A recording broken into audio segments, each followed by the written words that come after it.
Hello. If you've been following, in our previous episode, I spoke about how I wanted to save some money so I could reallocate that into some other goals. But since I'm a human, I bought a trip to Mexico. However, I want to take you with us. So, welcome to FancyBread. I'm Adrian, and Ed, it's already there. So, I'm just gonna take off the jacket, put on something a little bit more casual, and let's go.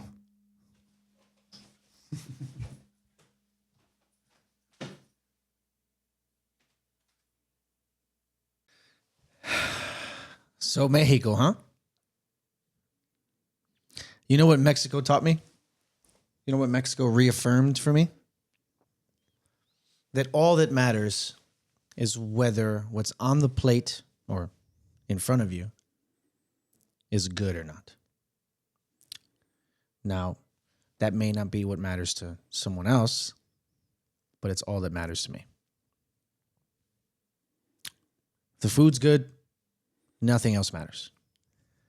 And if the food isn't good, nothing else matters. Right? Did this trip to Mexico illuminate anything else for you? Definitely did. Are you going to share? Should we start it up and then share? Sure. Welcome to FancyBread. I'm Adrian. I'm Ed. And if you're following up, today we're talking about this recent trip that we just took to Mexico City. We actually came back yesterday. And yeah, going to the question that you asked, Yeah. something that I learned about myself.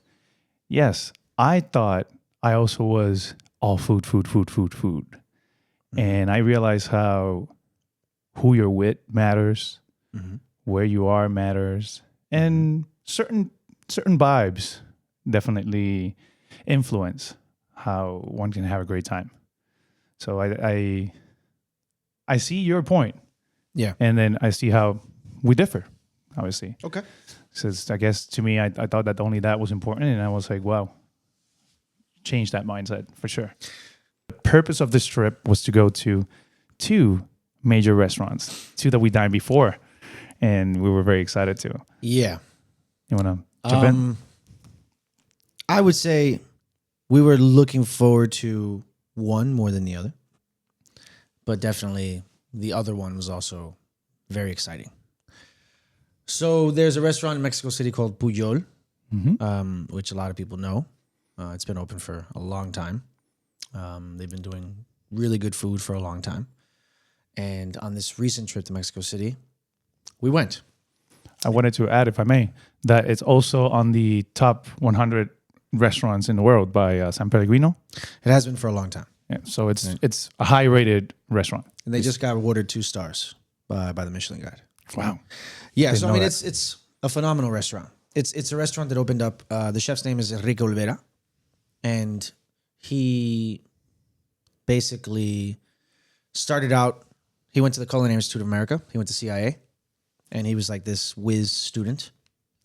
And when he started Pujol, it was kind of at a difficult time because back then, I mean, this is like 20 years ago. Mm-hmm. Back then, it was like, what is Mexican food? What is Mexican fine dining? Doesn't exist. Mexican food is casual, tasty as all hell, but casual, yeah. Right? So I'm sure there was other people who inspired him or other people that were doing something similar.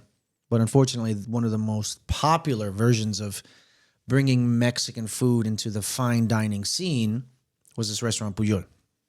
And again, if there are others that we don't know about, I mean, let us know. Yeah, let us know. We want to check them out. We're definitely going back to let Mexico. Us know. And, you know, of course, correct us if we're wrong. We love to learn. But, you know, Pujol is definitely one of the most popular restaurants in the world. Definitely one of the most popular restaurants in Mexico. So we were looking forward to going to this restaurant again. And I'm just going to be very, very clear and saying that my dining experience at Puyol most recently was terrible. Ouch. No good. No good at all. Very poor. Nothing was spectacular. Nothing was extremely tasty. Nothing was memorable. The service wasn't phenomenal. The service was great, but it wasn't like, I mean, the service was good, but it wasn't like, okay, oh yeah, that dish was okay, but did you see what the server did? Like, no, there was nothing 2-star about that restaurant. And it hurts me to say it, but nah. The only reason, given the opportunity, that I would return to that restaurant is because I understand that their menu changes. There's only one dish that we repeated after our first time. We went, 5 years ago? 4 or 5 years ago? I'll actually get that for a second. We'll let the wandering Puerto Rican wizard come back. I don't know. But it was terrible. I'm not going to sugarcoat it. It was just bad. Not worth the money, not worth the time, not worth the anticipation, not worth the difficulty of getting the reservation because it's a busy restaurant. No. You were mentioning how this mole madre is the one dish that they continue to do every day. Go ahead. Make it more simple? Yeah, go ahead. You go for it. Puyol was bad. Sucked. Anything you have to say? I'm sorry you feel that way. I didn't feel that way. It's okay. I think that definitely there were things that I noticed that slightly might have affected the experience, but not things that I would say, "Ooh, I wouldn't definitely go back." Like I said, I like to rate things in 3 ways. Either I will return, I would return, and I'm not returning. And there, I will return there. Like I will have it again. Okay. I would definitely want to go for their taco omakase because both times that Edwin and I went to this restaurant, we asked the server if possible if they can add dishes to the experience. And last time they added 2 tacos, which were fantastic. I still to this day talk about that onion taco. I'll put a picture somewhere. Fantastic. And also the addition that they made on this, that was an octopus taco, was insane. I loved it. So to me, I will definitely go back for their taco omakase, but in their for their traditional menu, I would wait a while. I think it was 4 years since we went there last time. I would definitely do a big wait again and see where they land. I don't think it was something for me to say I wouldn't go back. So that's the thing. Like, I like the vibe of the restaurant. Well, I mean, whatever. What I mean to say is, I won't go back to that restaurant if you tell me that menu that we had is still there. But Got it. if you were to tell me, oh, that menu is changing in 2 weeks, and I didn't have to pay to go, I would go again. But I wouldn't pay to go to that restaurant while this menu is still active. And I wouldn't go, even if you change the menu, I wouldn't go so soon if I had to pay for that, because it's not a cheap restaurant. That's it. So yeah, so no good. Now, something that I do remember, and also I have our menu because, I like to sometimes save these. So, great experience. I have the other one as well. And it says they have this main dish, which is called mole madre, and they've been aging it forever. And the last time we had it was at 644, something like that. And now it's at 3,650 days. So it's been a while. It's a dish that evolves with time. So I find that very unique. So this restaurant is a very unique dining experience. However, I do remember that the last time that we went to over there, the first time we went to Mexico, we went and dined here and also at Maximo Bistro, which is our number 2 restaurant. The first one that we went this time. And on both occasions, I do remember us saying that although we really enjoyed the Pujol experience, individually, we like the experience of Massimo better. And I still think that rings true. Out of all the experiences that we had, I think Maximo was definitely the best one. So when I say that this trip reaffirmed to me that food is all that matters, Maximo is a good example. So when you and I went to Peru, we ate at 2 different restaurants, both highly acclaimed. Yes. But one definitely higher than the other. So when we went to the super high restaurant, it was a great experience, a whole experience, like visually and everything. Great. But the raw food enjoyment, you eat something, you're like, holy shit, this is delicious. that high-end restaurant wasn't as good as the lower restaurant. Mm-hmm. So if you asked me what restaurant I enjoyed more, I enjoyed the restaurant that I enjoyed the food at more. Mm-hmm. Right? My favorite bite from this Mexico trip was a street taco that costs, no bullshit, that costs like $1. Yeah.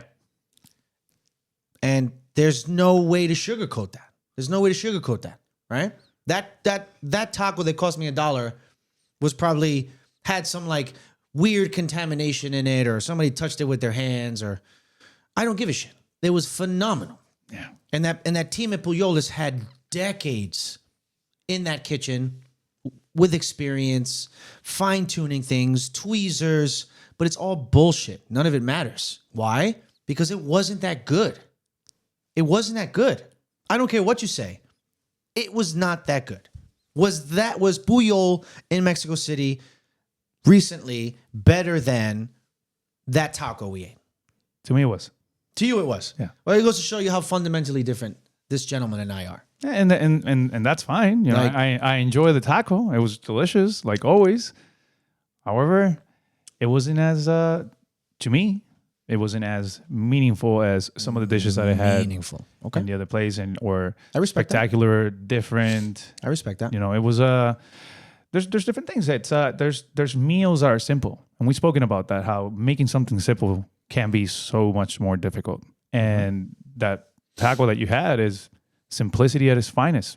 Something that this is the one thing that I'm going to do, and I'm just going to perfect it and continue to perfect it. Even if it is, like you said, somebody touched their face. Hey, everybody touch their face from now on. You know, we like that extra sizzle, right? And that's their thing. That's their thing. And the other one, you know, they're changing every season. They're challenging themselves. They're pushing the envelope. They're saying, what is no one doing that we gotta do? What is an ingredient no one's playing with? We gotta play with it, right? So there's pros and cons to everything. I understand, but this is the thing you have to get, right? Yeah.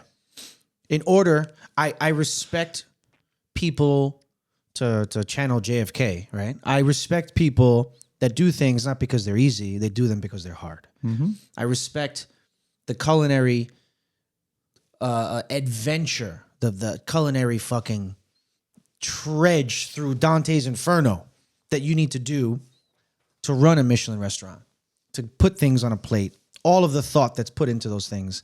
You deserve respect. You deserve people to spend their hard-earned money. You deserve people to travel to a different country to come eat your food because you've put so much effort into that meal. However, the thing is, I respect Pujol for their nuanced dining and for their high-quality ingredients. But at the end of the day, this shit, you have to fly there. You have to pay for it. It's hard to get a reservation. Yeah. So if you do all those things and you go eat and it's no good, who gives a fuck? I don't care. True. I traveled to a country to go eat at a restaurant that was hard to get into and money was spent and the food wasn't good. Now I'll give you the flip side of that. What makes it even worse? If I go somewhere and I spend $2 on a taco and that taco was mediocre, meh.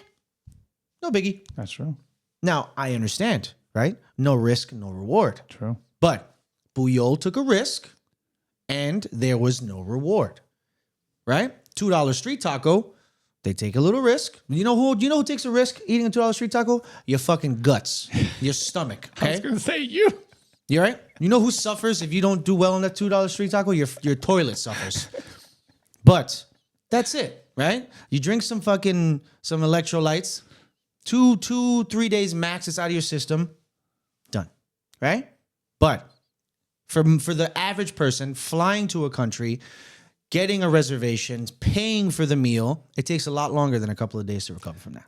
That is true. And if you do that and your meal isn't spectacular because you put in a spectacular effort, then now this is the thing. It is what it is, right? It's collateral damage. Sometimes you're going to eat something, it's not going to knock your socks off. Great. My point is, there's a lot more leeway. There's a lot more forgiving the $2 street taco business True. than the $1,000 Mexico City business. You understand? Oh, yeah. So all I'm saying is, if you want to be in the major leagues, if you want to be a 2-star restaurant, you got to fucking play hardball. And all I'm saying is, my recent experience at Puyol was terrible, mediocre, completely underwhelming. And my favorite part about Puyol was when I left. Absolutely terrible. No good. No good, bro. No good. Well, you did say something very special, and I'm gonna yes and this experience I didn't pay. Had I paid for it, you're right. I would have probably had a different opinion. Yeah, about but you it. have to think outside of that. Correct. You have to think outside of that. No, yeah, sure. I'm just letting you know that there's truth to what you say, and you know that it has to be said. So then, what you're saying is that the only reason this meal was acceptable to you was because you didn't pay for it? No, that it definitely added to it. I think Definitely added if to it. you want to say add, if you want to talk math. If I had paid for it, it would have taken away a lot. Yes. So let's assume, for example, that you had paid for that meal. How would you feel about it? Because that's the point. See, I'm speaking outside of it. I'm grateful I didn't pay. Anyone on the planet would be grateful that they didn't have to pay. But now, outside of that, you know what this is like right now? Go ahead. This is like if you work in a restaurant and you have family meal, it's a blessing. Yeah. It's a blessing to have family meal. Like really it is. It's fire today. It is amazing. You go somewhere, you get food for free. But what you're saying right now is like when I say to somebody, yo, this family meal sucks. And then someone in the corner somewhere, mind you, they're in the corner because nobody fucking likes them. They're in the corner by themselves somewhere, eating by themselves because they're a loser, says from the other side of the room, you're ungrateful. This food is free. And I go, right. So because it's free, it has to be dog shit? Like, I don't understand. Like, what? At the you're making dog shit and you're like, oh, it's free, so they can't complain about it? Fuck you.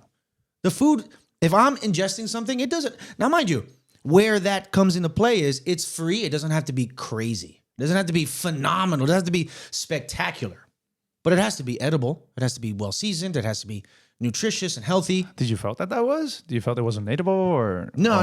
My point is, okay, right? You're saying you didn't pay for it. Mm-hmm. So you're attributing your I was adding value to your comment of you didn't pay for it. Mm-hmm. So because it was my birthday. You didn't pay for it. Oh, so I enjoyed it. No. I need you to say what the experience was regardless of money. Then I still for you. Then I still stake with what I said. I would go back. I would say that it wasn't my favorite, but I would still go back. It was all pointless then. No, in the gate. I was adding value to your point. But I still, regardless, I enjoyed it. Okay, so let's.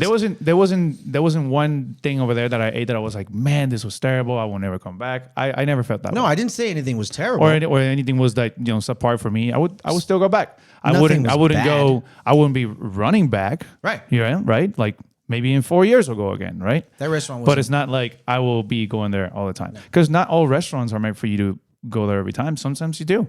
100%. For example, like I mentioned about Kojin in the past, I'm celebrating my birthday there. And 100%. I try to go there every time he changes the menu. And sometimes he doesn't nail it. Sometimes he does. Sometimes he nails certain dishes. Sometimes he doesn't. 100%. I still go back, because I still have, other than just the food, there's other things that I do appreciate and make me continue to go back. Right.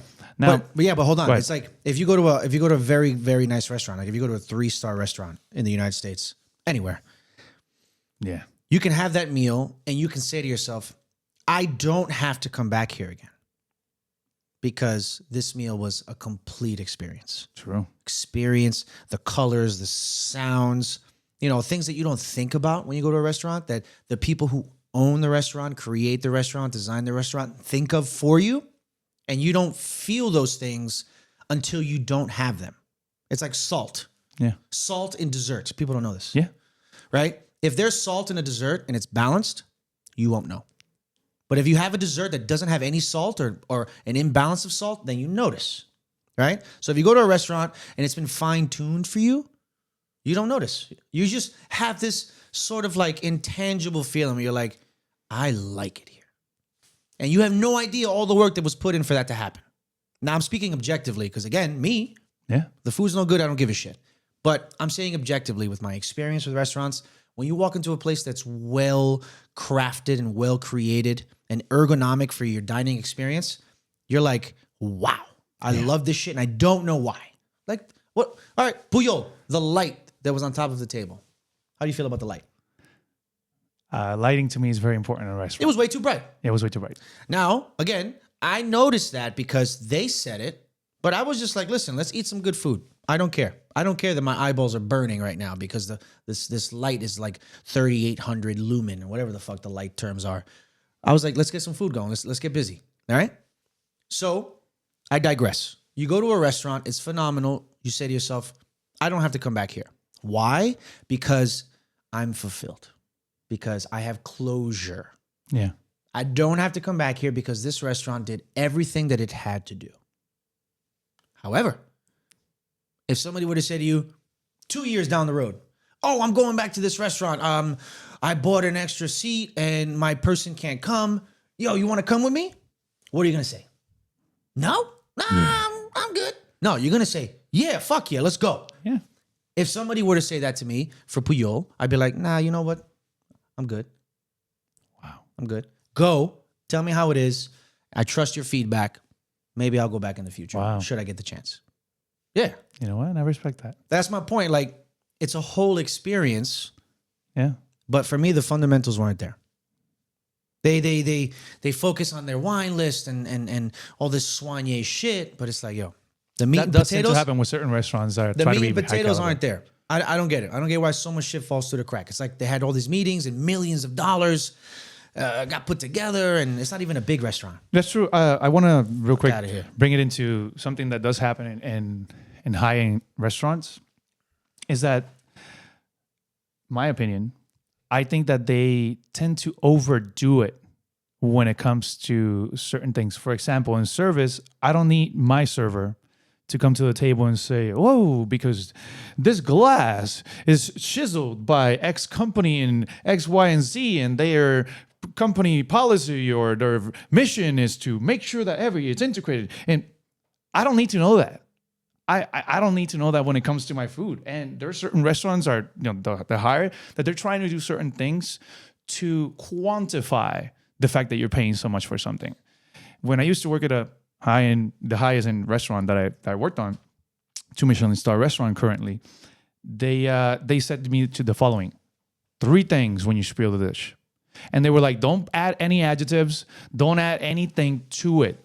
3 things: main protein, and the 2 things that are like bringing it together. Mm-hmm. And they were like, don't talk about it seared, this over there, broiled, none of that. No texture, nothing.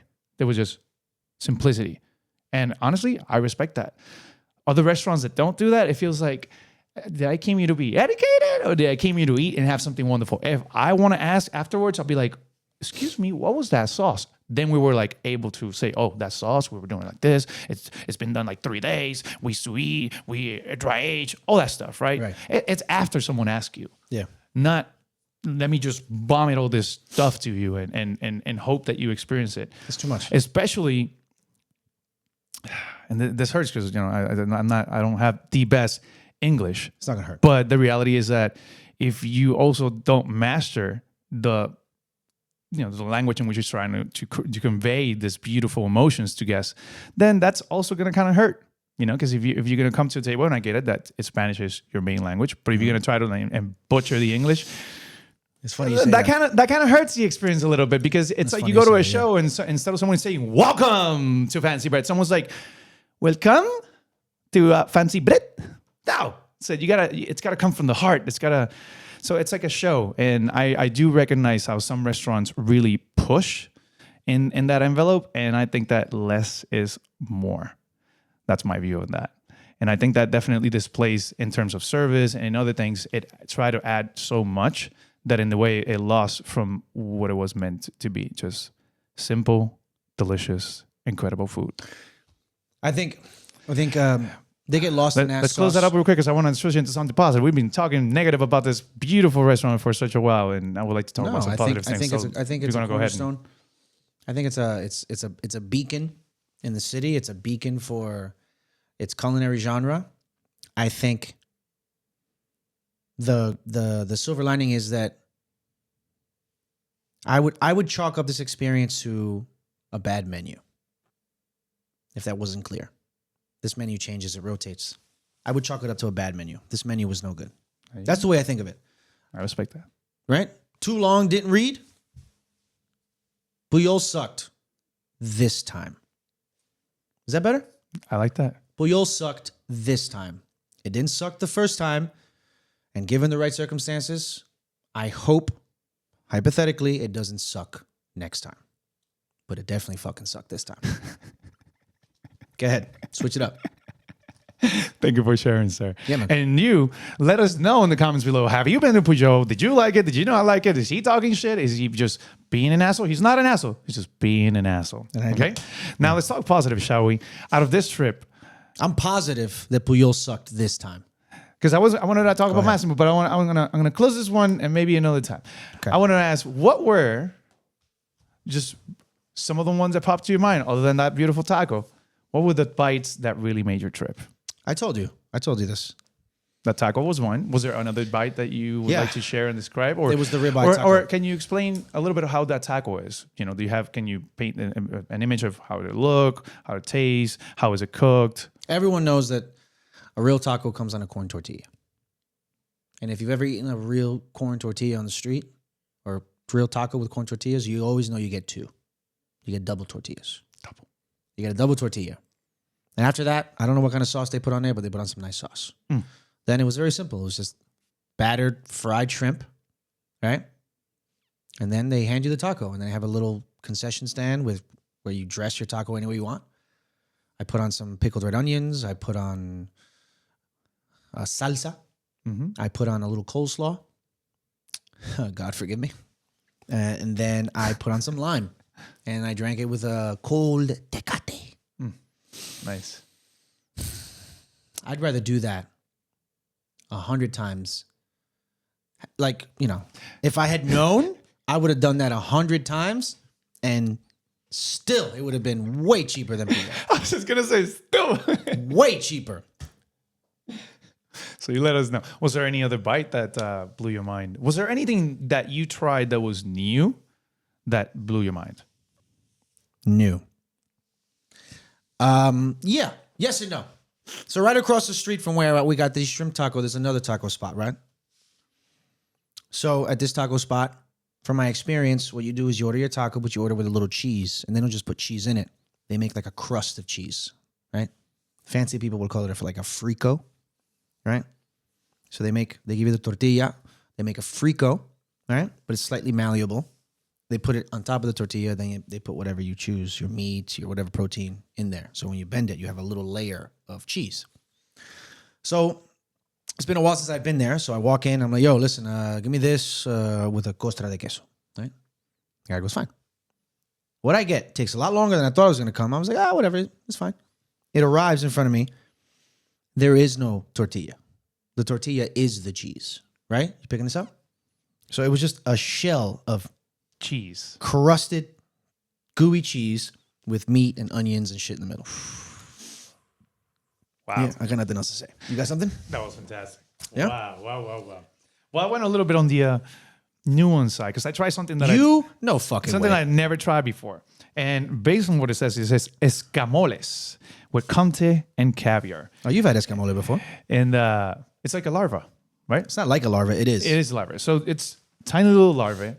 It resembles what it would be a al dente large size risotto-ish, right? In terms of like look and kind of like ish texture, just for the bite, right?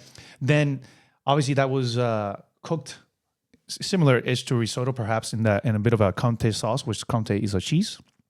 And then they also made a foam with that comté as well. And anything with foam, I go nuts for. So they added the little plate with the larva on one side, the foam on the other, caviar on top, and on the side. Tell them your favorite part. And on the side, bread, the fancy bread. They had this beautiful. It was a cross between a muffin and a croissant. And a croissant. Yeah. And then you take it, you mix it a little bit, you put it on the bread, and then you just bite. That was just heavenly. It was a barrage of textures. You had the crunch, the flaky, the soft, the buttery from the bread, and then you have the foam with the larvae. So you're gonna have a little bit of that little bite. It was phenomenal. It was an experience, and that's something that I felt like, wow. If I fly here just so I can try this, that made my trip worthwhile, because that was something that, where else are you gonna have that? Yeah. You know what I mean? Like, who else is gonna come up with the idea and say, you know what, I want to put larvae in a dish? Mexicans have been doing it for a long time. It's nuts. I bet you're probably at home Doing it for a while. Doing it for a while. Say larva one more time, Adrian. Larva. I'm like, I know. Yeah. But it was delicious. Yeah, it was good. It was stepping out of my comfort zone, just allowing myself to say, listen, I said, I love a good tasting menu, because I don't even look at it. I just say, if I have an allergy, and I just sit down and say, feed me.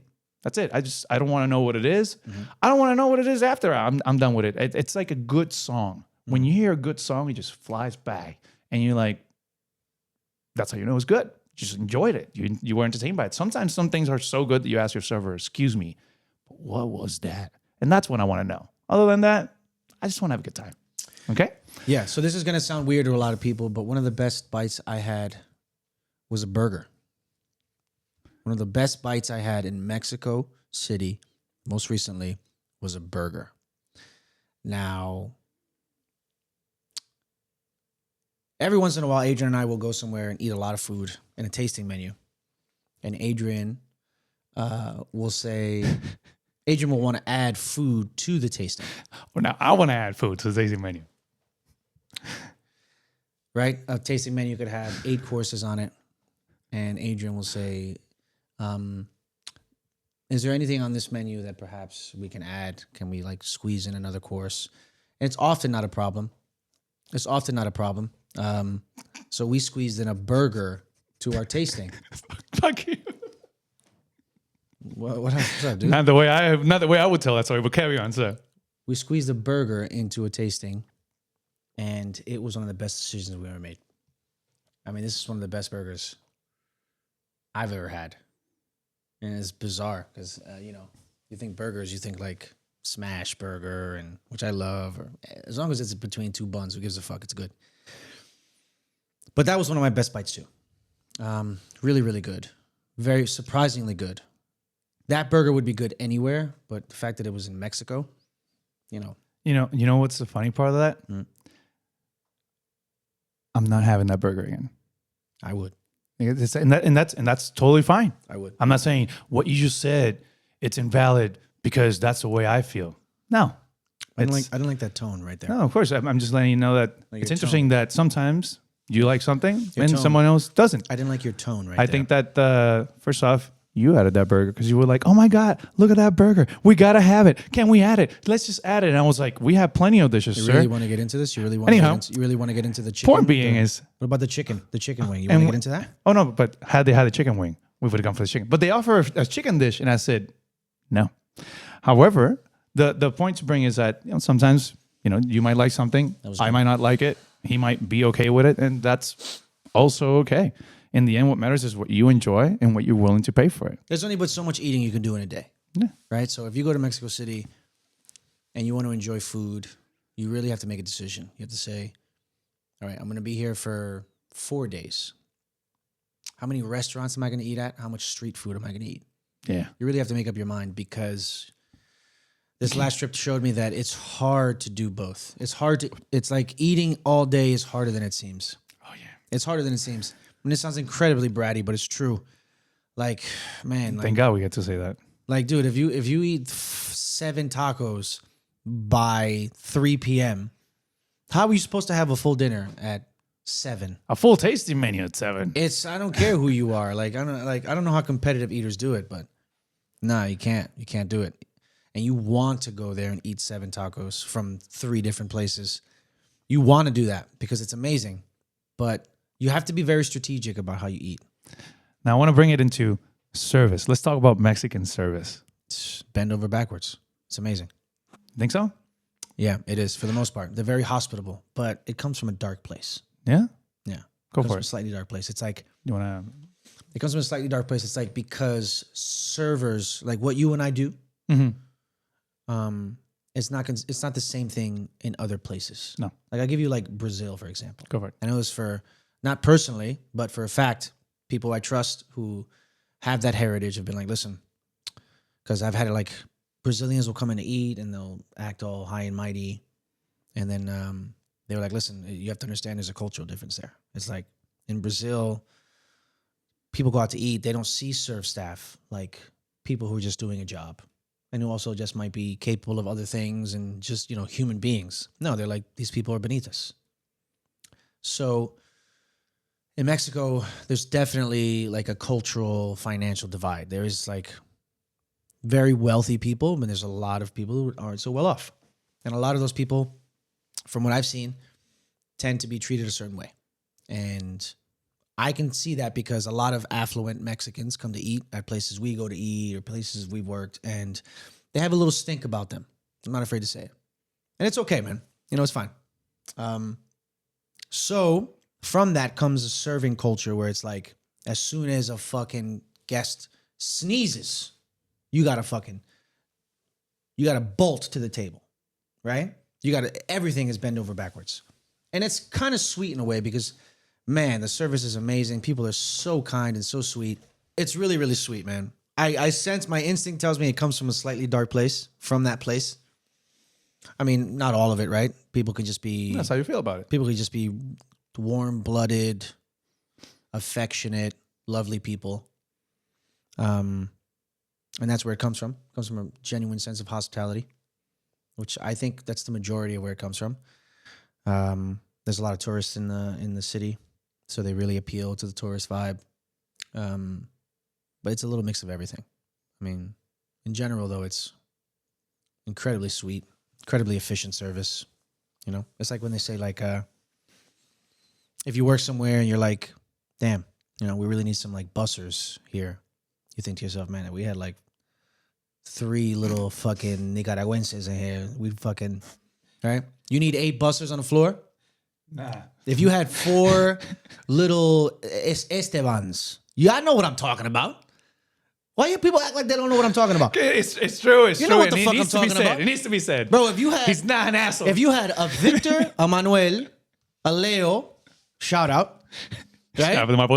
If you had a Victor, a Manuel, a Leo, and a Gonzalo on your floor, those 4 motherfuckers would do the work of 8 people. So just imagine and that. they still tell each other, like, one of you want to go? Because I want to make money. And they would still be like, yo, who like, wants... Victor, you want to go? They would still be like, yo, who wants a cut? Because there's too many of us, right? So, I mean, that's just the way it is. I respect that. Let's be honest. That's the way it is. My point of view towards the service in Mexico is that it takes a while. And you really got to be okay with that. The reservation was at 1 o'clock. We were at our table at 1:30. We left that place almost at 4. A lunch. Although it was a great time, great food, you'd be like, how much longer do I have to sit out here? And then you start to pick up on other things that, how's service going? How's the speed of this going? How's this person talking to me and everything? Because once everything just takes a halt, time feels eternal. And we'll talk about that in another episode about one-tops, for example, because when it's just a person by themselves, you really want to give them attention and you want to give them the food quick. Because a minute for someone who's with someone else is fast. A minute for someone who's on their own, that takes a while. So their service, I would appreciate if they were a little faster, but I understand that this is part of their culture because everywhere you went, it was just like that. Same as every restaurant that I went to, I always say, oh, the bathrooms, none of them have hot water. And that's a normal thing on every place that I went to. Not even the apartment had hot water on the faucet. It only has on the shower. So certain things that might not be normal to us are normal in there as well. So that's my 2 cents of the service in Mexico. Right. But that's a cultural thing. Yeah. It's obvious. Because Mexicans will come to our restaurant and they'll want to fucking sit down forever. Forever. No. Time experience. It's not the way it works, Papi. You got to go. Not in Miami, baby. Not in Miami. So I get it. You got to sort of assimilate. That's the problem, right? A lot of people will go somewhere and not assimilate to the differences in that culture, right? And vice versa. Right? We went there. We have to realize it's a little different. I think more so in the stand of like when we interacted with a server or a busser or a serving assistant or a manager or a som. Everyone is lovely. Everyone's lovely. Really, really lovely. Yeah. Super sweet people. Really, really nice. going back to Puyol for a second. How did you feel about that server asking us our names? Right? Check this out. We're sitting down, and the server goes, "Hey, what's your name?" Gets Adrian's name, gets my name, and then I'm like, "Okay. All right. What are you gonna do with that? What are you gonna do with that?" Right? You didn't do anything with that. I'll tell you what you're gonna do with that. You're gonna fucking forget our names. That's what you're gonna do. Yeah. So why the fuck ask? Why ask? That's a tiny little thing that annoyed me. Back to the whatever the fuck. Because we'll talk about names in another occasion. Because that's how I feel about that. But if you're not gonna use it, why bother? Why bother? So I guess that's If you're not gonna use it, you're gonna lose it. You're gonna lose it. Now Respect. I want to finish with something very positive and very important about Mexico. How Mexico feels. Yeah. And let me tell you, Mexico is a vibe. From the moment you land to the moment you leave, people are just absolutely nice, humble, respectful, open. Everywhere you go, you see it. They take care of their place and they share it. It's beautiful. Every time I walk there, it's just this beautiful streets, lots of trees, air feels great. Even though every business, you look at them and nothing is perfect. Everything is, the street is like, the sidewalk is shattered and it's like so many slopes. You have to tell your friend constantly, slope, careful, don't die. Because if you look up for a second to admire the beauty of this place, you're about to fall on your face. Yeah. But it still doesn't matter. This is a charm. If there's a word, if there's a word that I used to describe Mexico, it's charming. Hold on. How much does somebody have to pay you to, at night, run down a sidewalk without looking down? I couldn't do it. I wouldn't do it even if you pay. I would be like, you know what? I'm not gonna do it. If somebody sends us a video of them running down a sidewalk in Mexico City without looking down, and proves that they're not looking down, and they do that for like 3 blocks, money's coming your way. Yeah, well, okay. And we'll just send you a t-shirt too. Just for the sake of it. But you make a good point. Yeah. Right? There's things that matter. There's things that don't. Yeah, and even the restaurants that you go into, the same beauty. There's a charm to the fact that the restaurants walls are torn up. So the floors are like the floor that it was made in, 1961. So annoying. And then the tables are brand new and they just put flowers everywhere and there's someone that comes by and just plays music. It's so and I'm sure there's other places. Freaking charming. And listen, pardon our ignorance, because I'm positive that there's other places in the world that have this same charm. Of course. We just haven't had the chance or haven't yet visited these places, and we're looking forward to learning and saying to ourselves, yo, this place has that same vibe, or this place has a similar vibe, et cetera, et cetera. So if you can say, yo, they're talking about Mexico like it's the only place. No. It's just it so happens that so far right now, we just went there. That's where FancyBread went. And we look forward to going to other places and sharing those experiences with you. And we accept invitations. Yeah. But it goes to show you there's things that matter, there's things that don't. Okay? Like, does it matter that you can almost, like every other street sidewalk, break your jaw because you fell onto the street? Like, no. Because on your way there, everything is beautiful. Everything is purposeful. It's a mega city. And I'll go back as many times as I can. So I want to close with the last one. Go ahead, buddy. It could be a place, it could be a thing, it could be an experience, it could be anything. Okay. But what is one thing that just will resonate with in your heart about this trip that you will say, man, that moment, that was my moment? What was the one thing that you appreciate the most of that trip? Or one that you... I think a distinct memory I have is eating a fresh concha and watching the dogs play in the park. Yeah. I love watching that dog part. Yeah. I think it's Parque de Mexico. Yeah. Right in the center. We just love getting a piece of bread that's this beautiful, crunchy outside, soft buttery on the inside. I said something to you. Chocolatey or vanilla. Really good. Bread, which, by the way, you got to get it from this place. On the window, there's bees on them and flies. Adds to the season. Trust. It is delicious. And you grab one of those with your hot chocolate or your bottled water, and you sit in front of this dog park, and you just see them. It's beautiful. Unfortunately, this time when we went, the dogs were it wasn't the walking time, so the park was empty when I went. But same vibe though. But you get to enjoy it, and I see that it's same vibe. What a vibe. Now, to me, I'm closing with this one. It was the rooftop at the Airbnb we were staying. Yeah, well, you enjoyed that rooftop more than I did, dude. I hung out at that rooftop. I had phone conversations on that rooftop. I had great moments in that rooftop. I cried on that rooftop.